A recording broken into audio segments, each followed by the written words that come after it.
ಪ್ರೀತಿಯ 8ನೇ ತರಗತಿಯ ವಿದ್ಯಾರ್ಥಿಗಳಿಗೆ ಈ ನಿಮ್ಮ ದೈಹಿಕ ಶಿಕ್ಷಕನ ಗಿರೀಶನ ನಮಸ್ಕಾರಗಳು. ಮಕ್ಕಳೇ, ಇವತ್ತು ಒಂದು ಹೊಸ ಅಧ್ಯಾಯವನ್ನ ಶುರು ಮಾಡ್ತಾ ಇದ್ವಿ. ಅದೇನಪ್ಪಾ ಅಂತಂದ್ರೆ, ಮಕ್ಕಳೇ, ನೀವು ದೈಹಿಕ ಶಿಕ್ಷಣ ಕ್ಷೇತ್ರ ಅಂತ ಬಂದ ತಕ್ಷಣ ನಿಮಗೆ ನೆನಪಾಗತಕ್ಕಂಥದ್ದು ರಾಷ್ಟ್ರ, ಸ್ಪೋರ್ಟ್ಸ್ ಅಥವಾ ರಾಷ್ಟ್ರೀಯ ಚಿಹ್ನೆ ಅಂತ ಅಂದ್ಬಿಟ್ಟು ನಿಮಗೆ ರಾಷ್ಟ್ರದ ಮಹತ್ವ ಅಂತಕ್ಕಂಥದ್ದು ಬರ್ತದೆ. ಸೊ ಅಂತ ಸಂದರ್ಭದಲ್ಲಿ ನಮ್ಮ ರಾಷ್ಟ್ರೀಯ ಹೂ ಅಂತ ನಾವು ಯಾವ್ದು ಕೇಳ್ತೀವಿ?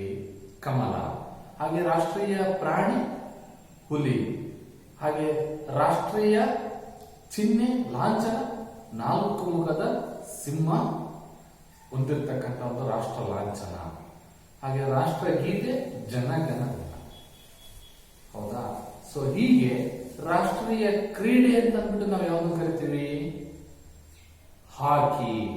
ಎಸ್ ಮಕ್ಕಳೇ, ಇವತ್ತಿನ ಒಂದು ಅಧ್ಯಾಯವನ್ನ ರಾಷ್ಟ್ರೀಯ ಕ್ರೀಡೆ ಅಂತಕ್ಕಂಥ ಆಗಿರ್ತಕ್ಕಂಥ ಹಾಕಿ ಬಗ್ಗೆ ಅಧ್ಯಯನ ಮಾಡೋಣ. ಹಾಕಿ ನಮ್ಮ ದೇಶದ ರಾಷ್ಟ್ರೀಯ ಕ್ರೀಡೆ.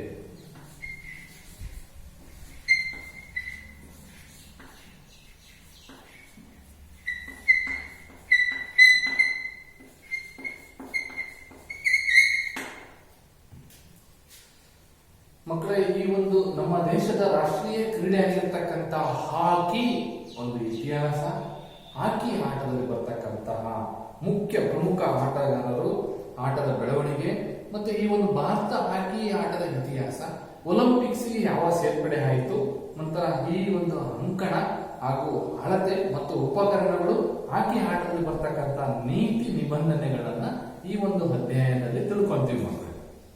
ಸೊ ಮೊದಲನೇದಾಗಿ, ಈ ಭಾರತದಲ್ಲಿ ಪ್ರಚಲಿತವಾಗಿರ್ತಕ್ಕಂಥ ರಾಷ್ಟ್ರಗಳಲ್ಲಿ ಪ್ರಪಂಚದಲ್ಲಿ ಅತ್ಯಂತ ಶ್ರೇಷ್ಠವಾದ ಹಾಕಿಯಲ್ಲಿ ಇತಿಹಾಸವನ್ನೇ ಸೃಷ್ಟಿ ಮಾಡಿ ಭಾರತದ ಒಂದು ಸುವರ್ಣ ಯುಗ ಅಂತಕ್ಕಂಥದ್ದು ಒಂದು ಆಗಿನ ಕಾಲದಲ್ಲಿ, ಅಂದ್ರೆ 1928ರಿಂದ 1956ರವರೆಗೆ 56ರವರೆಗೆ ಭಾರತದ ಹಾಕಿಯ ಸುವರ್ಣ ಯುಗ ಅಂತ ಅಂದ್ಬಿಟ್ಟು ಕರೀತಾರೆ. ಸುವರ್ಣ ಯುಗ.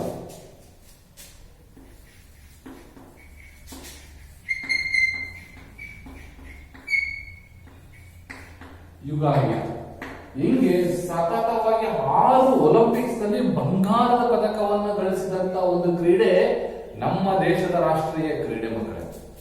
ಸತತ 6 ಒಲಿಂಪಿಕ್ಸ್.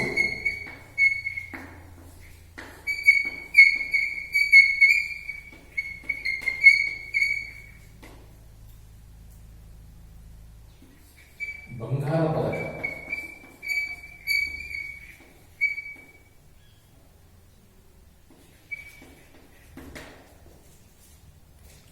ನೋಡಿ ಮಕ್ಕಳೇ, ಈ ಭಾರತದಲ್ಲಿ ಪ್ರಚಲಿತವಾಗಿರ್ತಕ್ಕಂಥ ಆಟಗಳಲ್ಲಿ ಹಾಕಿ ಅಂತಕ್ಕಂಥದ್ದು ಒಂದು. ಈ ಒಂದು ಹಾಕಿ, ಭಾರತ ಹಾಕಿಯ ಸುವರ್ಣ ಯುಗ ಯಾವಾಗ ಆರಂಭ ಆಯ್ತಪ್ಪ ಅಂದ್ರೆ 1928ರಿಂದ 1956ರವರೆಗೆ ಭಾರತದ ಸುವರ್ಣ ಯುಗ ಅಂತಕ್ಕಂಥದ್ದು ಆರಂಭ ಆಯ್ತು. ಸತತವಾಗಿ 4 ವರ್ಷಕ್ಕೊಮ್ಮೆ ಒಂದು ಟೈಮ್ ನಡೀತಕ್ಕಂಥ ಒಲಿಂಪಿಕ್ಸ್ ಕ್ರೀಡಾಕೂಟದಲ್ಲಿ, ಹಂಗೆ 6 ಒಲಿಂಪಿಕ್ಸ್ ಅಂದ್ರೆ ಸುಮಾರು 24 ವರ್ಷಗಳ ಕಾಲ ಭಾರತದವನ್ನ ಹಾಕಿ ತಂಡವನ್ನ ಯಾರೂ ನಿಯಂತ್ರಣದಲ್ಲಿ ಇಡಲಿಕ್ಕೆ ಸಾಧ್ಯವಾಗದಿರ್ತಕ್ಕಂಥ ಒಂದು ಇತಿಹಾಸವನ್ನೇ ಸೃಷ್ಟಿ ಮಾಡಿತು ಒಲಿಂಪಿಕ್ಸ್ ನಲ್ಲಿ. ಅಂತಹ ಆಟದ ಇತಿಹಾಸವನ್ನು ಇವತ್ತು ನೋಡೋಣ ಮಕ್ಕಳೇ. ನಿಮಗೆ ಗೊತ್ತಿರಲಿ, ಈಜಿಪ್ಟ್ನ ನೈಲ್ ಕಣಿವೆಯಲ್ಲಿರ್ತಕ್ಕಂಥ ಬೆನಿ ಹಸನ್ ಗೋರಿಗಳಲ್ಲಿ 4000 ವರ್ಷಗಳ ಹಿಂದೆ ಮಾಡಿದ ಚಿತ್ರಗಳಲ್ಲಿ ಪುರುಷರು ಈ ಆಟವನ್ನು ಆಡುತ್ತಿದ್ದರು ಎಂದು ಕಂಡುಬರುತ್ತದೆ. ಇದರ ಹಿನ್ನೆಲೆ ಈಜಿಪ್ಟ್ನ ನೈಲ್ ಕಣಿವೆಯಲ್ಲಿರ್ತಕ್ಕಂತಹ ಬೆನಿ ಹಸನ್ ಗೋರಿಗಳಲ್ಲಿ, ಬೆನಿ ಹಸನ್ ನೋಡಿ ನಾಗರಿಕತೆಗಳು ಏನು ನಾವು ಇದೆಯಲ್ಲ, ಈಜಿಪ್ಟ್ ನಾಗರಿಕತೆಯಲ್ಲಿ, ಮೆಸೊಪೊಟೇಮಿಯಾ ನಾಗರಿಕತೆಯಲ್ಲಿ, ಇಂತಹ ನಾಗರಿಕತೆಗಳಲ್ಲಿ, ಗ್ರೀಕ್ ನಾಗರಿಕತೆಯಲ್ಲಿ ಅಂತಹ ಒಂದು ನಾಗರಿಕತೆ ಈಜಿಪ್ಟ್ ನಾಗರಿಕತೆ ಒಂದು. ಅಂತ ಸಮಯದಲ್ಲಿ ಈಜಿಪ್ಟ್ನ ಒಂದು ನದಿಯ ಪಕ್ಕದಲ್ಲಿರ್ತಕ್ಕಂಥ ಕಣಿವೆಯಲ್ಲಿ ಬೆನಿ ಹಸನ್ ಗೋರಿಗಳಂತ ಅಂದ್ಬಿಟ್ಟು ಅಲ್ಲಿ 400 ವರ್ಷಗಳ ಹಿಂದೆನೆ ಈ ಒಂದು ಆಟ ಪುರುಷರು ಆಡುತ್ತಿದ್ದರು ಅಂತಕ್ಕಂಥ ಒಂದು ಚಿತ್ರ ಕಂಡು ಬರುತ್ತದೆ. ಇದು ಕ್ರಿಸ್ತ ಪೂರ್ವ 478ರಲ್ಲಿ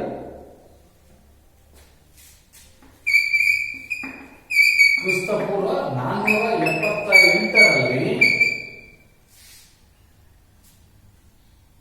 ಥೆಮಿಸ್ಟೋಕಸ್ ಕಟ್ಟಡದ ಗೋಡೆಯ ಕೆಳಭಾಗದಲ್ಲಿ ವಿಗ್ರಹದ ಮೇಲೆ 6 ಜನ ಪುರುಷರು ಕಕ್ಕಿ ಇರುವ ಬೆತ್ತಗಳನ್ನು ಹಿಡಿದಿರುವುದು ಕಂಡು ಬರುತ್ತದೆ.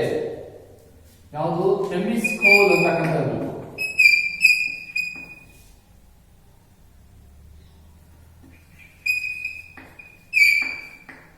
ಥೆಮಿಸ್ಟೋಕಲ್ಸ್ ಅಂತಕ್ಕಂಥ ಒಂದು ಕಟ್ಟಡ, ಒಂದು ಗೋಡೆ. ಆ ಗೋಡೆ ಕೆಳಭಾಗದಲ್ಲಿ ಒಂದು ಬರಹದಲ್ಲಿ ವಿಗ್ರಹದ ಮೇಲೆ 6 ಜನ ಪುರುಷರು ಹಾಕಿ ಸ್ಟಿಕ್ ಅನ್ನ ಹಿಡಿದು ಬೆತ್ತಗಳನ್ನು ಹಿಡಿದು ನಿಂತಿರ್ತಕ್ಕಂಥದ್ದು ಕಂಡು ಬಂದಿದೆ. ಸೊ ಆದ್ರಿಂದ ಅಥೆನ್ಸ್ ಗ್ರೀಕ್ ದೇಶದ ರಾಜಧಾನಿ ಆದಂತ ಅಥೆನ್ಸ್ ಈ ಒಂದು ರಾಷ್ಟ್ರೀಯ ಪುರಾತನ ವಸ್ತು ಸಂಗ್ರಹಾಲಯದಲ್ಲಿ ಪ್ರದರ್ಶಿಸಿರ್ತಕ್ಕಂಥ ಕೆತ್ತನೆಗಳಲ್ಲಿ ಯುವಕರು ಕೆರಿಟಿಜನ್ ಎಂತಕ್ಕಂಥ ಹಾಕಿಯಂತ ಆಟವನ್ನು ಆಡುವುದು ಕಂಡು ಬಂದಿದೆ. ಕೆರಿಟಿಜನ್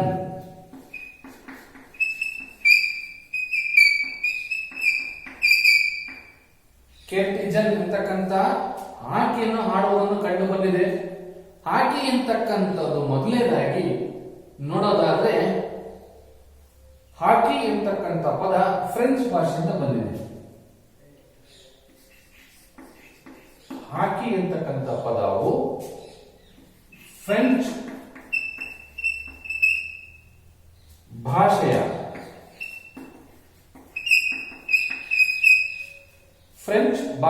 ಹೂಕೆ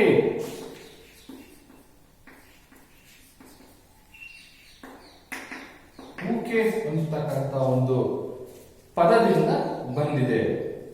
ಹಾಗಾದ್ರೆ ಹೂಕೇಟ್ ಅಂದರೆ ಏನು? ಹೂಕೇಟ್ ಅಂದರೆ ಕುರಿ ಕಾಯುವವನ, ದೋಟಿ.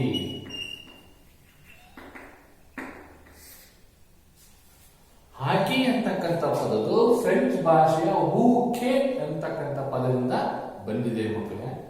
ಹೂಕೇಟ್ ಅಂದ್ರೆ ಕುರಿ ಕಾಯುವವನ ದೋಟಿ ಅಂತ ಅಂದ್ಬಿಟ್ಟು ನಾವು ಕರಿತೀವಿ. 17-18ನೇ ಶತಮಾನಗಳಲ್ಲಿ ಇಂಗ್ಲೆಂಡ್ ದೇಶದಲ್ಲಿ ಒಂದು ಹಳ್ಳಿಯಲ್ಲಿ ಯುವಕರು ಒಂದು ಹಳ್ಳಿಯ ಮೈದಾನದಿಂದ ಮತ್ತೊಂದು ಹಳ್ಳಿಯ ಮೈದಾನಕ್ಕೆ ಚೆಂಡನ್ನು ಹೊಡೆದುಕೊಂಡು ಹೋಗುತ್ತಿದ್ದರು. ಇಲ್ಲಿ ಇಂಗ್ಲೆಂಡ್ ದೇಶದಲ್ಲಿ, ಇಂಗ್ಲೆಂಡ್ ನಲ್ಲಿ ಸುಮಾರು ಎಷ್ಟು 17-18ನೇ ಶತಮಾನದಲ್ಲಿ 17-18ನೇ ಶತಮಾನದಲ್ಲಿ 17-18ನೇ ಶತಮಾನದಲ್ಲಿ ಇಂಗ್ಲೆಂಡ್ ನಲ್ಲಿ ಒಂದು ಹಳ್ಳಿಯಿಂದ ಹಾಕಿಯನ್ನು ಆಡಿಕೊಂಡು ಮತ್ತೊಂದು ಹಳ್ಳಿಯ ಮೈದಾನಕ್ಕೆ ಆಟವನ್ನ ಅನುಭವಿಸ್ತಾ ಇದ್ರಂತೆ, ಆಟವನ್ನ ಆಡ್ತಿದ್ರಂತೆ. ಆ ಚೆಂಡು ಹೊಡೆದುಕೊಂಡು ಹೋಗುತ್ತಿದ್ದಂತ ಸಂದರ್ಭದಲ್ಲಿ ಒಂದು ತಂಡದಲ್ಲಿ 60-100 ಆಟಗಾರರ ಸಂಖ್ಯೆ ಇತ್ತು. ಎಷ್ಟು? 60-100 ಆಟಗಾರರ ಸಂಖ್ಯೆ.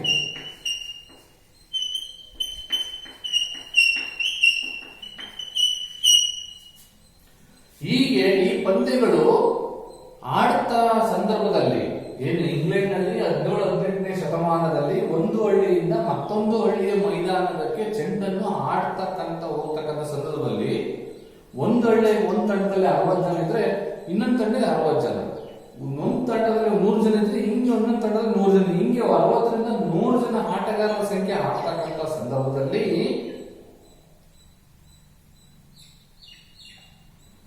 ಈ ಕೆಲವೊಮ್ಮೆ ಈ ಪಂದ್ಯಗಳು ಅನೇಕ ದಿನಗಳಿಗೆ ನಡೆಯುತ್ತಿದ್ದವು. ಸುಮಾರು ಇಂತಿಷ್ಟೇ, ಇವಾಗ ಏನು ಟೈಮಿಂಗ್ಸ್ ಇದೆಯಲ್ಲ ಆ ಟೈಮಿಂಗ್ಸ್ ಅಲ್ಲ, ಇನ್ನು ದಿನಗಳಲ್ಲೇ ನಡೆಯುತ್ತಿದ್ದವು. ಇಂಗ್ಲೆಂಡ್ ಈಟನ್ ಕಾಲೇಜಿನ ಆಧುನಿಕ ಹಾಕಿಯನ್ನು ಹೋಲುವಂತಹ ಆಟವನ್ನು 200 ಮೀಟರ್ ಉದ್ದ ಇರುವ ಮೈದಾನದಲ್ಲೇ ಆಡಲಾಗುತ್ತಿತ್ತು ಅವತ್ತು. ಇದಾದ ನಂತರ ಇಂಗ್ಲೆಂಡ್ ಅಲ್ಲಿ ಮತ್ತೆ ಈಟನ್ ಕಾಲೇಜಿನಲ್ಲಿ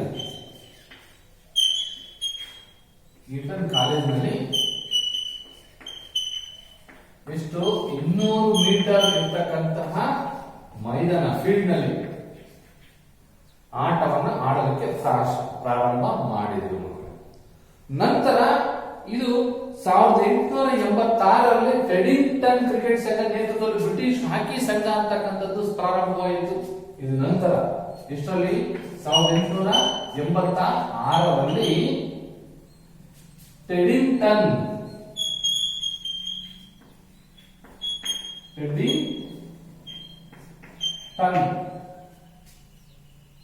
ಕ್ರಿಕೆಟ್ ಸಂಘದ ನೇತೃತ್ವದಲ್ಲಿ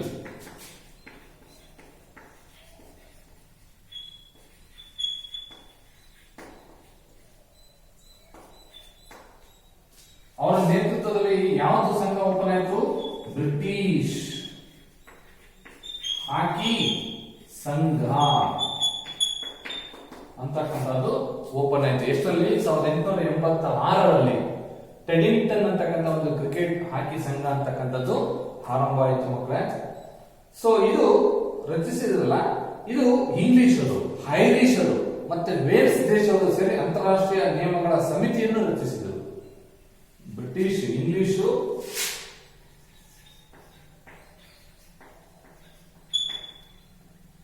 ಐರಿಷು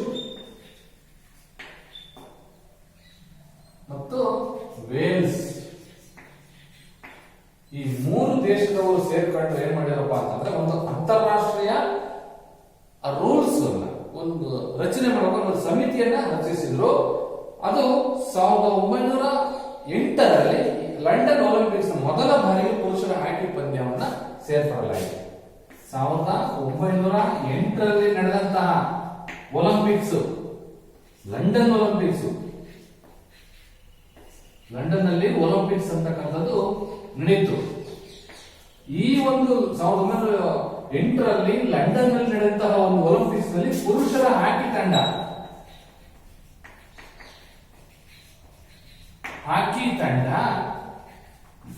ಪ್ರಪ್ರಥಮ ಬಾರಿ ಒಲಿಂಪಿಕ್ಸ್ ಗೆ ಸೇರ್ಪಡಲಾಯಿತು.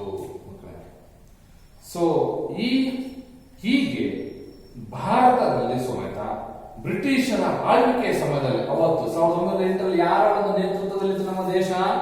ಬ್ರಿಟಿಷರು, ಇಂಗ್ಲೆಂಡ್ ವ್ಯಾಪಾರಕ್ಕೋಸ್ಕರ ಬಂದು ನಮ್ಮ ದೇಶವನ್ನ ಅವರ ಒಂದು ಕಪಿಮುಷ್ಟಿಯಲ್ಲಿ ಇಟ್ಕೊಂಡಿದ್ರು. ಅಂತಹ ಸಂದರ್ಭದಲ್ಲಿ ಬ್ರಿಟಿಷರ ಆಳ್ವಿಕೆಯ ಸಮಯದಲ್ಲಿ ಬ್ರಿಟಿಷ್ ಸೇನಾಪಡೆಯಿಂದ ಭಾರತದ ಹಾಕಿ ತಂಡದ ಪರಿಚಯವಾಗಿ ಭಾರತದ ಸೇನೆಯ ತುಕಡಿಗಳು ಅಂತಕ್ಕಂಥದ್ದು, ಆ ಸೇನಾಧಿಪತಿಗಳು ಅಂತಕ್ಕಂಥವ್ರು ಹಾಕಿ ಆಡಲು ಪ್ರಾರಂಭ ಮಾಡಿದರು. ಅವಾಗ ಅಲ್ಲಿಂದ ಭಾರತದಲ್ಲಿ ಹಾಕಿ ಅಂತಕ್ಕಂಥದ್ದು ಮೊಟ್ಟ ಮೊದಲಿಗೆ ಜನಪ್ರಿಯ ಆಗ್ತಾ ಬಂತು. ಸೊ ಅಲ್ಲಿ ಭಾರತದಲ್ಲಿ ಪ್ರಪ್ರಥಮ ಹಾಕಿ ಅಂತಕ್ಕಂಥ ಒಂದು ಸಂಸ್ಥೆ ಕೋಲ್ಕತ್ತಾದಲ್ಲಿ ಸ್ಥಾಪನೆ.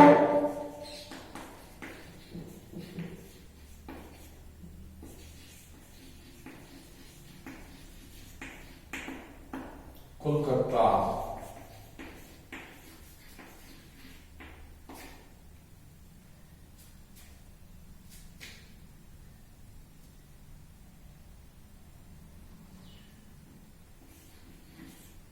ಕೋಲ್ಕತ್ತಾದಲ್ಲಿ ಮೊಟ್ಟ ಮೊದಲ ಬಾರಿಗೆ ಹಾಕಿ ಬ್ರಿಟಿಷ್ ಸಂಸ್ಥೆ ಅಂತಕ್ಕಂಥದ್ದು ಪ್ರಾರಂಭವಾಯಿತು. ಆದರೆ ಭಾರತ ಹಾಕಿ ಸಂಸ್ಥೆ ಕೋಲ್ಕತ್ತಾದಲ್ಲಿ ಇಲ್ಲಿ ಸ್ಥಾಪನೆ ಆಯಿತು. ತದನಂತರ ಪಂಜಾಬ್ ಮತ್ತು ಮುಂಬೈಲು ಹಾಕಿ ಸಂಸ್ಥೆ ಸ್ಥಾಪನೆ ಆಯಿತು. ಪಂಜಾಬ್ ಮತ್ತು ಮುಂಬೈ, ಈಗೇನು ಬಾಂಬೆ ಅಂತ ಹೇಳ್ತಲ್ಲ, ಮುಂಬೈ, ಇಲ್ಲಿ ಸಮೇತ ಹಾಕಿ ಒಂದು ಭಾರತದ ಒಂದು ಸಂಸ್ಥೆ ಸ್ಥಾಪನೆ ಆಯಿತು. 1925ರಲ್ಲಿ ಭಾರತೀಯ ಹಾಕಿ ಸಂಸ್ಥೆ ಸ್ಥಾಪನೆಯಾಗಿ ತದನಂತರ ಅದು ಅಂತಾರಾಷ್ಟ್ರೀಯ ಹಾಕಿ ಸದಸ್ಯತ್ವವನ್ನು ಪಡೆಯಿತು. 1925ರಲ್ಲಿ ನಿಮ್ ಟೆಕ್ಸ್ಟ್ ಬುಕ್ ಅಲ್ಲಿ ಇಲ್ಲ ಮಕ್ಕಳೇ, ಇದು 1925ರಲ್ಲಿ ಭಾರತೀಯ ಹಾಕಿ ಸಂಸ್ಥೆ ಅಂತಕ್ಕಂಥದ್ದು ಸ್ಥಾಪನೆ ಆಗುತ್ತೆ. ಇಂಡಿಯನ್ ಹಾಕಿ ಫೆಡರೇಷನ್, IHF ಅಂತಕ್ಕಂಥದ್ದು ಸ್ಥಾಪನೆ ಆಗುತ್ತೆ 25ರಲ್ಲಿ. ತದನಂತರ ಅದು ಇಂಟರ್ನ್ಯಾಷನಲ್ ಹಾಕಿ ಫೆಡರೇಷನ್ಗೆ ಅಸ್ತಿತ್ವವನ್ನ ಪಡೆದುಕೊಳ್ಳುತ್ತೆ. ಸೊ ಇಷ್ಟು ಮಕ್ಕಳ ಈ ಒಂದು ಹಾಕಿ ಆಟದ ಇತಿಹಾಸ. ನಮ್ಮ ಭಾರತ ದೇಶದ ರಾಷ್ಟ್ರೀಯ ಕ್ರೀಡೆ ಯಾವುದು ಅಂದ್ರೆ ಹಾಕಿ. ಹಾಕಿ ಅಂತಕ್ಕಂಥದ್ದು ಪ್ರಪ್ರಥಮ ಬಾರಿಗೆ ಫ್ರೆಂಚ್ ಭಾಷೆಯ ಹೂಕಿಟ್ ಅಂತಕ್ಕಂಥ ಪದದಿಂದ ಬಂದಿದೆ. ಹೂಕಿಟ್ ಅಂದ್ರೆ ಕುರಿ ಕಾಯುವವನ ದೋಟಿ ಅಂತ ಅಂದ್ಬಿಟ್ಟು. ಈ ಒಂದು ಹಾಕಿ ಅಂತಕ್ಕಂಥದ್ದು 1928ರಿಂದ 1956ರವರೆಗೆ ನಮ್ಮ ಭಾರತ ದೇಶದಲ್ಲಿ ಒಂದು ಸುವರ್ಣ ಯುಗ ಅಂತ ಅಂದ್ಬಿಟ್ಟು ನಾವು ಕರಿತೀವಿ. ಅದು ಸತತ 6 ಒಲಿಂಪಿಕ್ಸ್ ನಲ್ಲಿ ಬಂಗಾರದ ಪದಕವನ್ನು ತಂದುಕೊಟ್ಟಂತಹ ನಮ್ಮ ದೇಶದ ಅತ್ಯುತ್ತಮ ತಂಡ ಅಂದಿನ ಕಾಲದಲ್ಲಿತ್ತು. ಸೊ ಈ ಒಂದು ಕ್ರೀಡೆ ಅಂತಕ್ಕಂಥದ್ದು ಕ್ರಿಸ್ತಪೂರ್ವ 478ರಲ್ಲಿ ಥೆಮಿಸ್ಟೋಕಲ್ಸ್ ಅಂತಕ್ಕಂಥ ಒಂದು ಸಣ್ಣ ಅಂತಕ್ಕಂಥದ್ದು ಓಪನ್ ಆಗುತ್ತೆ. ಅಲ್ಲಿ ಅಥೆನ್ಸ್ ನ ಕೆರಿಟಿನ್ ಜನ ಅಂತಕ್ಕಂಥವ್ರು ಇಲ್ಲಿ ಆರಂಭ ಮಾಡ್ತಾರೆ ಅದನ್ನ. ನಂತರ 17-18ನೇ ಶತಮಾನದಲ್ಲಿ ಇಂಗ್ಲೆಂಡ್ ನಲ್ಲಿ ಒಂದು ಹಳ್ಳಿಯಲ್ಲಿ ಯುವಕರು ಒಂದು ಹಳ್ಳಿಯ ಮೈದಾನದಿಂದ ಮತ್ತೊಂದು ಹಳ್ಳಿಯ ಮೈದಾನಕ್ಕೆ 60ರಿಂದ 100 ಜನ ಸೇರ್ಕೊಂಡು ಈ ಒಂದು ಆಟವನ್ನ ಪ್ರಾರಂಭ ಮಾಡ್ತಾರೆ. ಅದು ದಿನಾಲುಗಟ್ಟಲೆ ಎಷ್ಟೋ ದಿನಗಟ್ಟಲೆ ನಡೀತಾ ಇರುತ್ತೆ. ಆದ್ರೆ ಕಾಲ್ವನ್ ಕಾಲೇಜಿನಲ್ಲಿರ್ತಕ್ಕಂಥ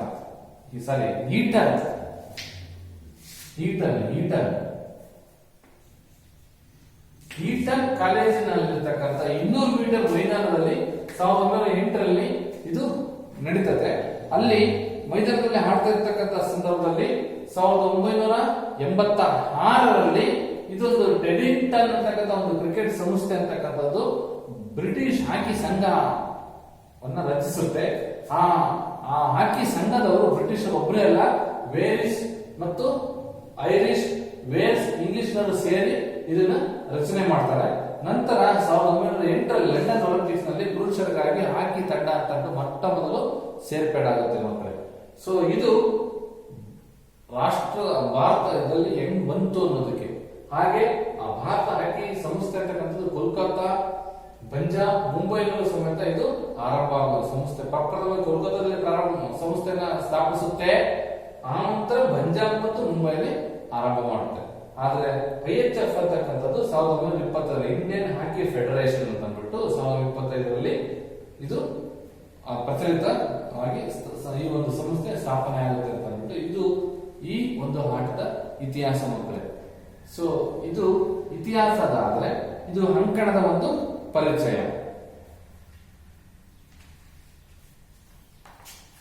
ಅರ್ಥ ಆಯ್ತು ಮಕ್ಕಳು? ಇದು ಬಳಸ್ಬೋದಲ್ಲ, ಅಂಕಣ ಒಂದು ಬ್ರೇಕ್ ಆಗುತ್ತೆ, ಹಾಗಾಗಿ ಇದನ್ನ ಅಳಿಸ್ಬಿಡ್ತೀವಿ.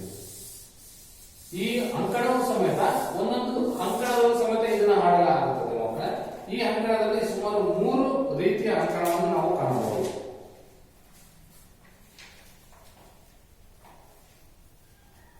ಒಂದು ಅಂಕಣವನ್ನ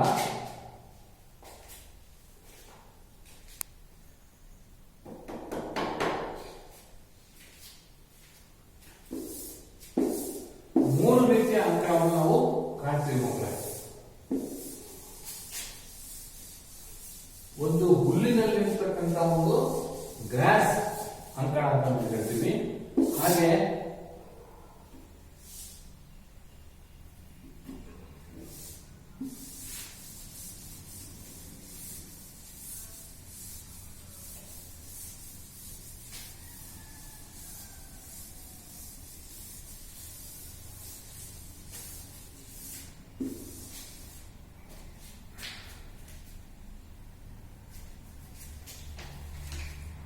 ಈ ಒಂದು ಅಂಕಣ ಹೆಚ್ಚಾಗಿ ಮಣ್ಣಿನಲ್ಲಿ ಹಾಡ್ತಕ್ಕಂಥ ಒಂದು ಅಂಕಣ ಆದ್ರೆ ಹುಲ್ಲಿನ ಅಂಕಣದಲ್ಲೂ ಸಮೇತ ಹಾಡ್ತಾರೆ.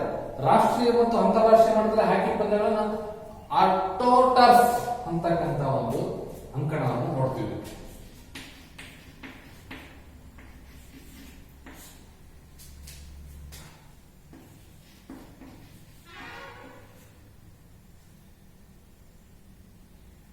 ಮಣ್ಣಿನ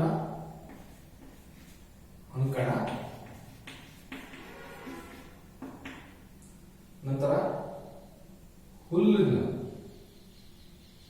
ರಾಷ್ಟ್ರೀಯ ಮತ್ತು ಅಂತಾರಾಷ್ಟ್ರೀಯ ಹುಲ್ಲಿನಲ್ಲಿ ಮಾಡಿರ್ತಕ್ಕಂಥ ಅಸ್ಟ್ರೋಟರ್ಫ್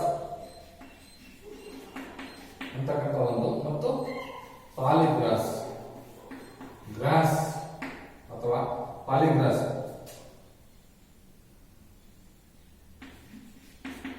ಇನ್ನೊಂದು ಬಂದ್ಬಿಟ್ಟು ಕೃತಕದಲ್ಲಿ ಏನು ಕೃತಕವಾಗಿ ಇಂಡೋರ್ ಅಲ್ಲಿ ಮಾಡ್ತಿರ್ತಕ್ಕಂಥ ಕೃತಕ ಅಂಕಣ. ಇಂಡೋರ್ ಅಲ್ಲಿ ಸಮೇತ ಆಡಲಾಗುತ್ತದೆ ಈ ಒಂದು ಆಟವನ್ನು. ಕೃತಕ ಹುಲ್ಲಿನ ಅಂಕಣ.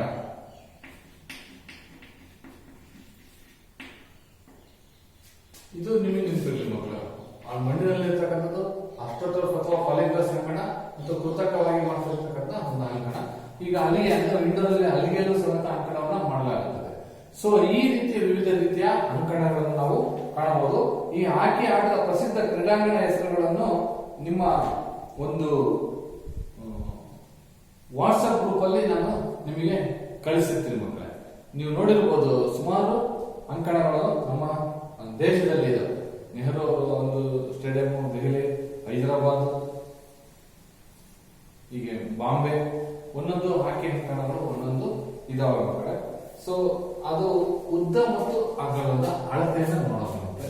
ನಿಮಗೆ ಗೊತ್ತಿದೆ, ಇದು ಒಂದು ಆಯತಾಕಾರವಾಗಿರ್ತಕ್ಕಂಥ ಒಂದು ಅಂಕಣ, ಆಯತಾಕಾರವಾಗಿರ್ತಕ್ಕಂಥ ಒಂದು ಅಂಕಣ.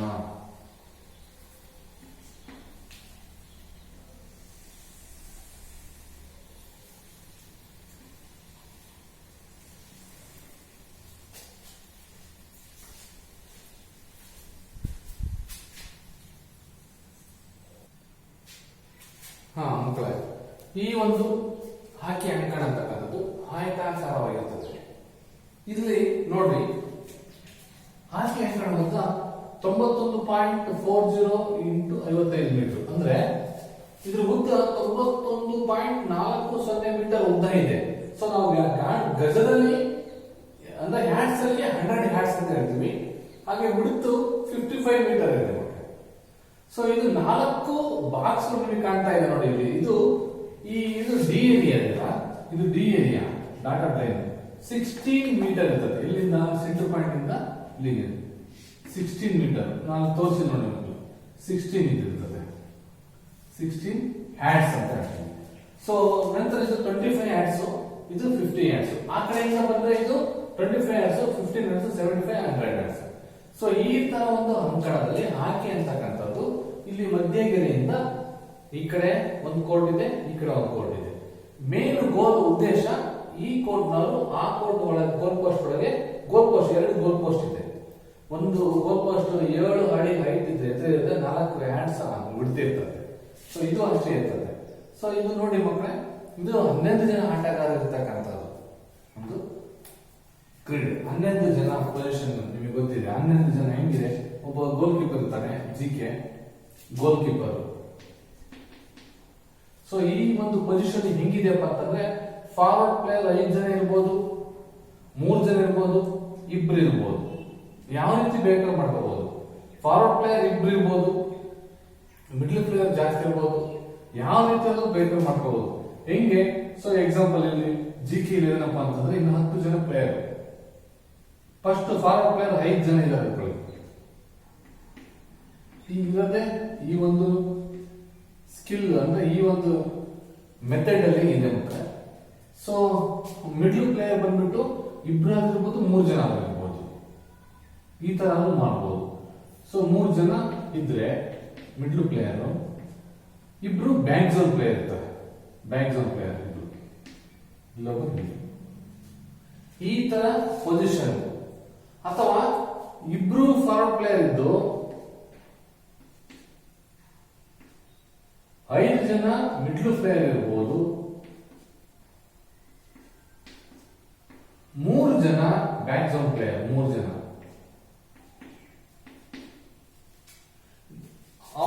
ಒಂದು ಮೆಥಡ್ ಮುಖಾಂತರ ಯಾವ ರೀತಿ ಹಿಂಗೆ ಫಸ್ಟ್ ಇದು ಸಮೇತ ಟಾಸ್ಕ್ ಮುಖಾಂತರ ಆರಂಭವಾಗುತ್ತೆ.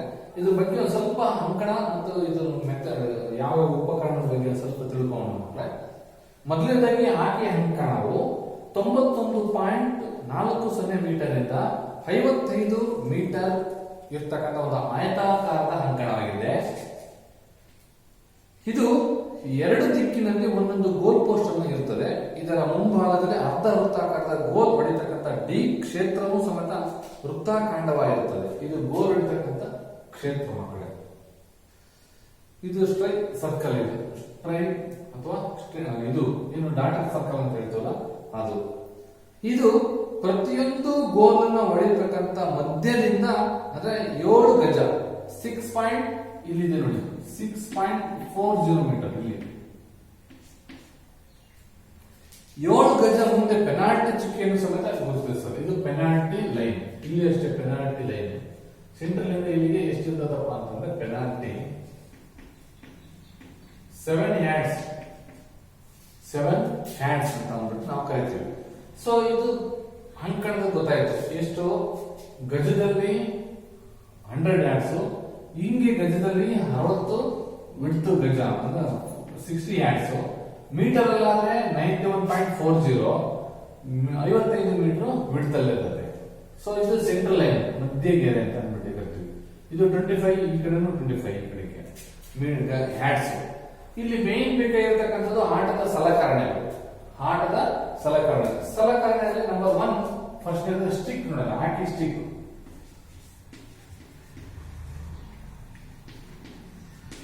ಹೇಗಿರ್ತದೆ ನಮಗೆ ಹಾಕಿ ಸ್ಟಿಕ್ ಅಂತಕ್ಕಂಥದ್ದು ಈ ತರ ಇದ್ದು, ಇದೇನಾಗಿರ್ತದೆ ಒಂದು ಕೊಕ್ಕೆ ಆಕಾರದಲ್ಲಿ ಮುಂದೆ ಇರ್ತದೆ.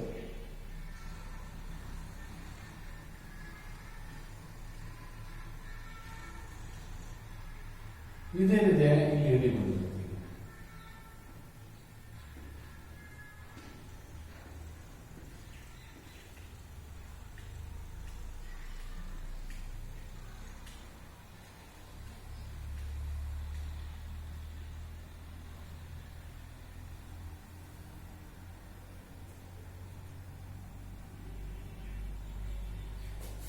ಈ ತರ ನಾವು ಹಾಕಿ ಸ್ಟಿಕ್ ಅನ್ನು ನಾವು ಕಾಣಬಹುದು. ಈ ಹಾಕಿ ಸ್ಟಿಕ್ 36 ರಿಂದ 39 ಉದ್ದ ಇರ್ತದೆ, ಇಂಚಸ್. 36 ರಿಂದ 39 ಇಂಚು ಉದ್ದ ಇರ್ತದೆ, ಇಂಚು ಮಕ್ಕಳೇ. ನೆಕ್ಸ್ಟ್ ಈ ಸ್ಟಿಕ್ ಅಂತ ಒಂದು ಅದರ ತುದಿ ಡೊಂಕಾಗಿದೆಯಲ್ಲ, ಅದು ಗರಿಷ್ಠ ತೂಕ ಎಷ್ಟಿದೆಪ್ಪ ಅಂತಂದ್ರೆ 737 ಗ್ರಾಮ್ ತೂಕ ಇರಬೇಕು. 737 ಗ್ರಾಮ್ ತೂಕ.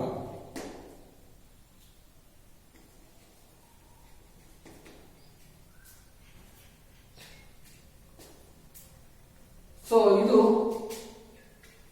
ತೂಕ 737 ಗ್ರಾಮ್ ಜಾಸ್ತಿ ಇರಬಾರ್ದು, 36 ರಿಂದ 39 ಇಂಚು ಉದ್ದ ಇರಬೇಕು. ನಂತರ ಚೆಂಡು ಬಾಲ್ ನೋಡೋದಲ್ಲ, ಹಾಕಿ ಒಂದು ಬಾಲ್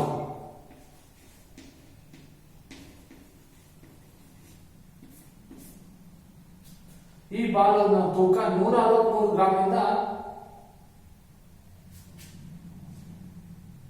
163 ರಿಂದ 165 ಗ್ರಾಮ್ ತೂಕ ಇರಬೇಕು.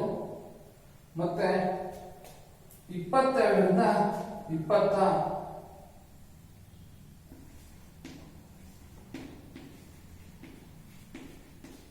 25 ಸೆಂಟಿಮೀಟರ್ ಸುತ್ತಳತೆ ಇರಬೇಕು. ಸುತ್ತಳತೆ ಇದ್ದು ಅದರ ಮೇಲೆ ಪ್ಲಾಸ್ಟಿಕ್ ಕವಚ ಇರ್ತದೆ. ಇದು ಮಣ್ಣು ಮತ್ತು ಹುಲ್ಲಿನಲ್ಲಿ ಆಡುವಾಗಲೇ ಅದು ಚರ್ಮ ಕವಚ ಕಿತ್ತು ಹೋಗದ ಹಾಗೆ ಚೆಂಡನ್ನ ಬಳಸ್ತಾರೆ ಮಕ್ಕಳು. ಸೊ ಇದು ಹಾಕಿ ಆಟವು ನಮ್ಮ ರಾಷ್ಟ್ರೀಯ ಆಟ ಅಂತ ಗುರುತಿಸಿರ್ತಕ್ಕಂಥ ಸಂದರ್ಭದಲ್ಲಿ ಇದೊಂದು ನಿಮ್ಮ ಟೆಕ್ಸ್ಟ್ ಬುಕ್ ಅಲ್ಲಿ ಈ ರೀತಿ ಹಾಕಿರ್ತಾರೆ ಮಕ್ಕಳೇ. ಇದು ಒಂದು ಬಾಲಿನ ಒಂದು ವೈಖರಿ. ಸೊ ಆಟಗಾರ ಇತರ ಸಾಮಾನ್ಯ ಸಲಕರಣೆಗಳು ಏನು?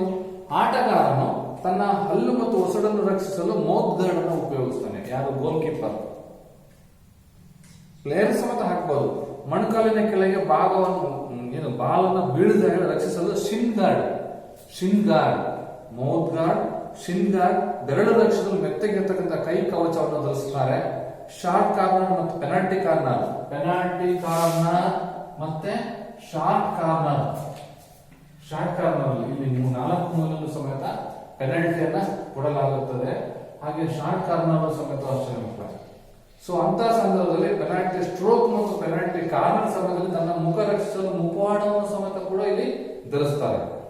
ಏನೇನು ಧರಿಸ್ತಾರೆ ಗೋಲ್ ಕೀಪರ್ ಅಂತಕ್ಕಂಥದ್ದು ಬಹಳ ಮುಖ್ಯ. ಗೋಲ್ ರಕ್ಷಣೆ ಮಾಡ್ತಕ್ಕಂಥವನಿಗೆ ಗೋಲ್ ಕೀಪರ್ ಅಂತ ಕರೀತಾರೆ. ಈತನ ತಲೆಗೆ ಶಿರಸ್ತ್ರಾಣ ಅಂತ ಅಂದ್ಬಿಟ್ಟು ಕನ್ನಡದಲ್ಲಿ ಹೇಳ್ತೀವಿ. ಅದನ್ನ ಇಂಗ್ಲಿಷ್ ಅಲ್ಲಿ ಹೆಲ್ಮೆಟ್ ಅಂತ ಏನ್ ಹೇಳ್ತೀರಲ್ಲ ನೀವು ಗಾಡಿ ಓಡಿಸ್ಬೇಕಾದ ರೈಡಿಂಗ್ ಮಾಡ್ಬೇಕಾದ್ರೆ, ಆ ಹೆಲ್ಮೆಟ್, ಕಾಲುಗಳಿಗೆ ರಕ್ಷಣಾ ಕವಚ, ಚೆಂಡನ್ನು ಒದೆಯಲು ಕಿಕ್ಕರ್ಸ್, ಎದೆ ಕವಚ, ಕೈ ಕವಚ, ತೊಡೆ ಸಂಧಿ ಕವಚ, ತೋಳುಗಳ ಕವಚ ಮುಂತಾದ ಉಪಕರಣಗಳನ್ನು ಹಾಕಿ ಸ್ಟಿಕ್ ಜೊತೆಗೆ ಹಿಡಿದು ನಿಂತಿರ್ತಾನೆ ಗೋಲ್ ಕೀಪರ್. ಸೊ ಇದು ಹಾಕಿ ಆಟದಲ್ಲಿ ಇರ್ತಕ್ಕಂತಹ ಉಪಕರಣ ಮತ್ತು ಪ್ಲೇಯರ್ ಇರ್ತಕ್ಕಂತಹ ಕವಚಗಳ ಮಕ್ಕಳೇ. ಈ ಒಂದು ಸಾಮಾನ್ಯ ನಿಯಮಗಳನ್ನ ಮುಂದಿನ ತರಗತಿಯಲ್ಲಿ ನೋಡೋಣ. ಧನ್ಯವಾದ ಮಕ್ಕಳೇ. ಇದರಲ್ಲಿ ಏನಾದರೂ ಡೌಟ್ ಇದ್ರೆ ನೀವು ಕರೆ ಮುಖಾಂತರ ತಿಳ್ಕೋಬಹುದು. ಕಾರಣ ಇಷ್ಟೇ, ಇನ್ನ ಸ್ವಲ್ಪ ಪೇನ್ ಇರೋದ್ರಿಂದ ನಾನು ಬೇಗನೆ ಮುಕ್ತಾಯ ಮಾಡ್ತಿದ್ದೀನಿ. ಧನ್ಯವಾದಗಳು.